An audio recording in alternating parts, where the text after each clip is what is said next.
सर्वप्रथम मी आज मला जसं समजते की महाराष्ट्रामध्ये शिवसेना, भारतीय जनता पक्ष आणि राष्ट्रवादी या तीन पक्षांची महायुती मला वाटते साहेब कोल्हापुरातच झाले. त्यामुळं सगळ्याच कार्यकर्त्यांचं अभिनंदन करतो, सर्व नेत्यांचं अभिनंदन करतो. निवडणुकीची सुरुवात झालेली आहे.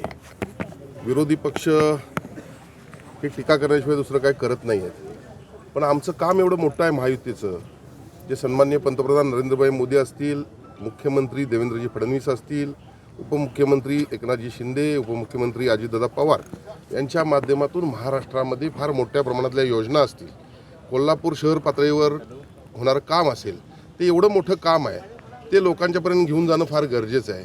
आणि त्याविषयी निगेटिव्हिटी पसरवत असताना म्हणजे मी गेल्या काही दिवसापूर्वी म्हणलं होतं की विरोधी पक्ष हे निगेटिव्ह नेरेटिव्ह पसरवण्याचे एक सेटर आहेत आणि हे आपल्याला न करता आपल्याला पॉझिटिव्ह पुढे जायचं आहे. हे प्रामुख्यानं आजच्या या कार्यशाळेतला उद्देश असेल आणि त्याचबरोबर सोशल मीडियाच्या माध्यमातून असेल आणि एकंदरीतच नियोजनबद्ध निवडणूक लढवावी ही कशी असावी. काही नवखे उमेदवार देखील या ठिकाणी आहेत आणि यासाठी ही कार्यशाळा या ठिकाणी आयोजित केलेली आहे. आणि मला ज्या पद्धतीनं या ठिकाणी महायुती अस्तित्वात आलेली आहे त्या पद्धतीने मला खात्री आहे की कोल्हापूर महानगरपालिकेवर या महायुतीचा या ज्येष्ठ नेत्यांच्या नेतृत्वाखाली विजय निश्चित.